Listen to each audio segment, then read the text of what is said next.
नाम जप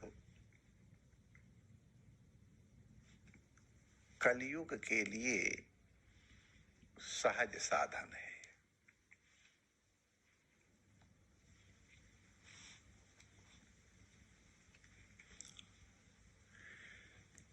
इस सहज साधन को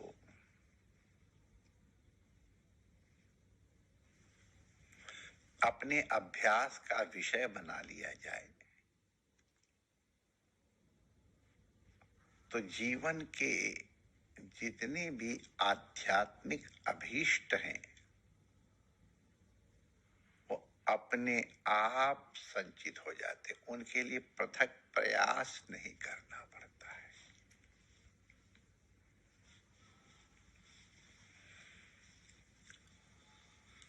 जब नाम जप करोगे निरंतर या अधिक से अधिक, तो अगर जप में जीभ लगी है तो व्यर्थ की बातचीत कैसे, व्यर्थ की बातचीत अपने आप बंद हो जाएगी। निंदा स्तुति भी व्यर्थ की बातों में ही आती है, तो निंदा स्तुति से अपने आप छुटकारा हो जाएगा।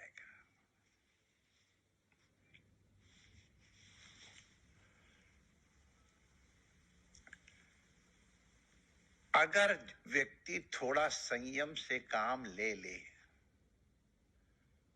तो संसार के बहुत से झगड़े मिट जाए। लेकिन वाणी का संयम न होने के कारण, जबान पे लगाम न होने के कारण, जिह्वा नियंत्रित न होने के कारण, अथवा ये कहो कहीं अन्यत्र व्यस्त न होने के कारण, जब शब्दों का प्रयोग करेगी व्यर्थ में झगड़े हो जाते हैं। एक चुप 100 बला टालती है, ऐसा अनुभवी लोगों का कथन है। तो 100 बलाएं टालने में ये भगवान का निरंतर जप सहयोगी हो जाएगा। क्रोध आने पे परुष वचन बोलने की इच्छा होती है,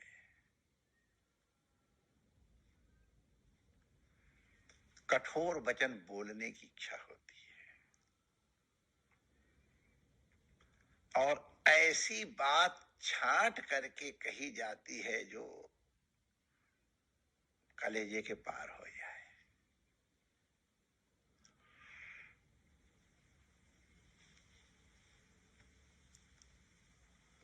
तलवार का घाव मिट जाता है, जबान का घाव नहीं मिटता है। अंधों के अंधे ही होते हैं। अब इस वाक्य ने कितना बड़ा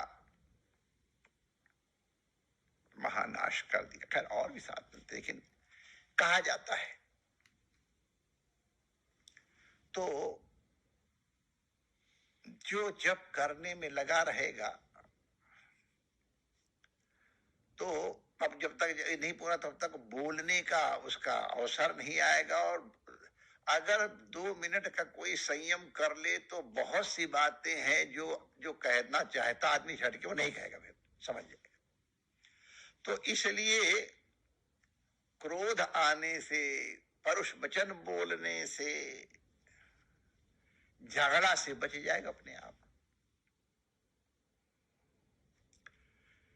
जब करने वाले का मन एकाग्र स्वाभाविक होता है तो घर के जितने भी वो काम करेगा वो एकाग्रता पूर्वक करेगा। उसके जीवन में एक अद्भुत शांति आ जाएगी। तो शांति और एकाग्रता पूर्वक किए गए सारे कृत्य मंगलमय ही होंगे।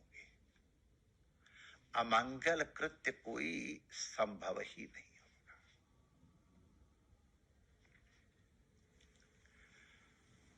निरंतर जप करने से इसमें एक स्वाद आने लगता है। राम नाम मिश्री, गोपाल नाम खीर, राम नाम मिश्री गोपाल नाम खीर, और कृष्ण नाम मिश्री तो घोल घोल पी, कहा जाता है। सही है, ये केवल कहावत नहीं है। तो जिसको इस जप के अद्भुत रस का अनुभव हो गया, तो वो इसको छोड़ नहीं पाएगा। तो जब आवश्यक होगा तभी बोलेगा, जब आवश्यक हो जाएगा तभी सोएगा, जब आवश्यक होएगा तभी आहार इत्यादि लेगा। थोड़े दिनों में ये उसका संयम का अभ्यास अपने आप हो जाएगा।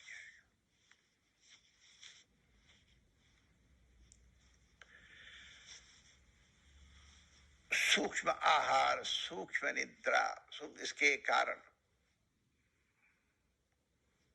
जप में निरंतर संलग्न रहने के कारण वो अत्यंत अल्पभाषी भी हो जाएगा, और अल्पभाषी होने के साथ साथ चूंकि उसे जप का रस प्राप्त हो रहा है, इसलिए वो मिष्टभाषी भी हो जाएगा। असत्य भाषण तो छूट ही जाएगा, और तुरंत उत्तर नहीं देना है तो अगर कोई कुछ व्यंग्य बोल देगा, कोई कटुवचन बोल देगा, तो अब जप में लगा है इसलिए उसको उतनी देर सहन करना पड़ेगा, तो उसमें सहनशीलता अपने आप आ जाएगी। तो ये सत्य भाषण, सहनशीलता, असत्य वादन न करना, झगड़ा न करना, व्यर्थ में दूसरों की चर्चा न करना, व्यर्थ में किसी की निंदा न करना, ये सब के सब अपने आप में सद्गुण है।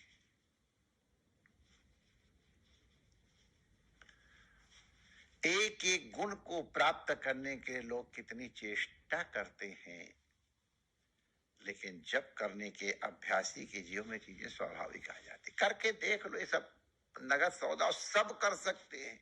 स्त्री कर सकते हैं, पुरुष कर सकते हैं, धनी कर सकते हैं, गरीब कर सकते हैं, मंत्री भी कर सकते हैं, संतरी भी कर सकते हैं, अफसर भी कर सकते हैं, क्लर्क भी कर सकते हैं, ब्रह्मचारी भी कर सकते हैं, गृहस्थ भी कर सकते हैं, सन्यासी भी कर सकते हैं, तपस्वी भी कर सकते हैं। हर व्यक्ति के लिए ये उपाय सहज है। और जो जप करने का अभ्यास कर लेगा ना, उसका मोक्ष या उसका कल्याण अवश्य हो जाएगा। उसका प्रमाण चाहिए।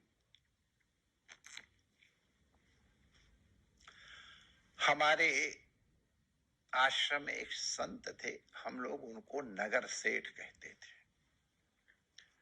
उनका नाम था स्वामी गंभीरानंद। अपने राजस्थान में एक नगर नाम का एक कस्बा है, उसके वो थे, इसलिए नगर वाले सेठ के बजाय वो नगर सेठ हो गया था नाम उनका। और कैसे उनके जीवन में परिवर्तन आया है। इतने घोर गृहस्थ और व्यापारी थे, उनके पास फुर्सत किसी काम नहीं, दिन रात व्यापार। शायद 18 घंटे तो वो व्यापार करते ही थे, कम से कम। ज्यादा करते हो शायद, 18 घंटे तो करते ही थे। और बीड़ी का प्रज्वलन उनका अखंड होता था। एक बीड़ी बुझी तो दूसरी बीड़ी, उससे फिर तीसरी बीड़ी। सोते समय भी बीड़ी नहीं निकलती, कई बार रजाई गद्दे उनके जल गए। हमारे संग ब्रज यात्रा में गए थे। इसके बाद जो उन्होंने जीवन में मोड़ लिया है, 18 घंटे व्यापार करने वाला कम से कम 18 घंटे भजन करता था। बीड़ी तो छूट गई।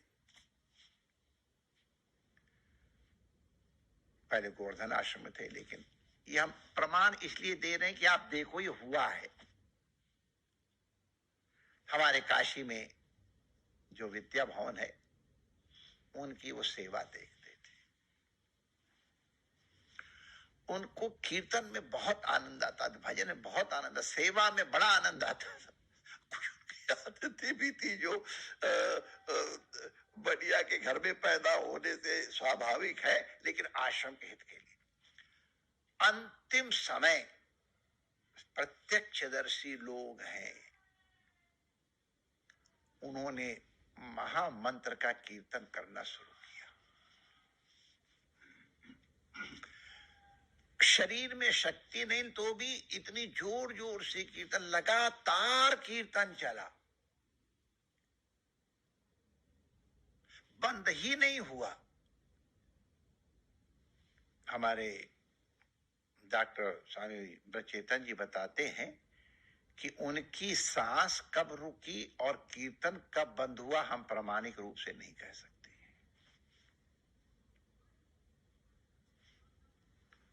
काशी देखो, जिस चीज का अभ्यास होता है ना, वो करनी नहीं पड़ती है, होती है। और कोई साधना मृत्यु के समय जब बुद्धि सावधान नहीं रहती, इंद्रियां शिथिल हो जाती हैं, मन की स्थिति दूषित हो जाती है, उस समय अन्य सब साधन करना दुष्कर है। लेकिन जिसको जप करने का अभ्यास हो गया है ना, उसको हमने नगर सेठ का उदाहरण दिया ना, जप करने का प्रयास नहीं करना पड़ता है, जब स्वाभाविक होता, आदत पड़ गई है।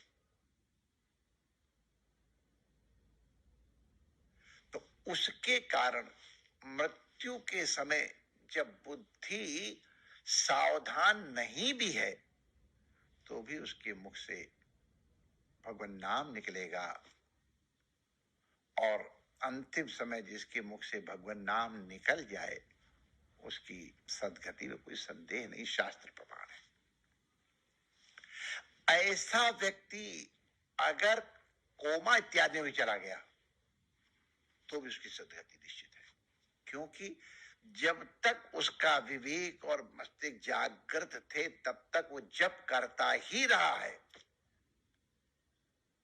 और हमको तो लगता है कोमा में भी जो प्रसुप्त मन होता है, वो शायद उसको जप करने में लगाया रहता हो। तात्पर्य कि अंतिम चिंतन भगवान के नाम का हो, बस। उसके बाद मृत्यु कब हो वो कोई बात नहीं है। मृत्यु के पूर्व भगवान नाम का चिंतन हो, जप हो, तो अलम है, और उतने से अवश्य कल्याण हो जाता है। तो देखो, जब से कितने गुण निकले। असत्य भाषण, निंदा, संयम, क्रोध से बचना, पर निंदा से बचना, सात्विक आचरण, सीमित आहार, निद्रा इत्यादि, और अंत में सद्गति। ये स्वाभाविक है, बहुत सरल उपाय है, सब कर सकते हैं जो करना चाहें। जय श्री कृष्ण।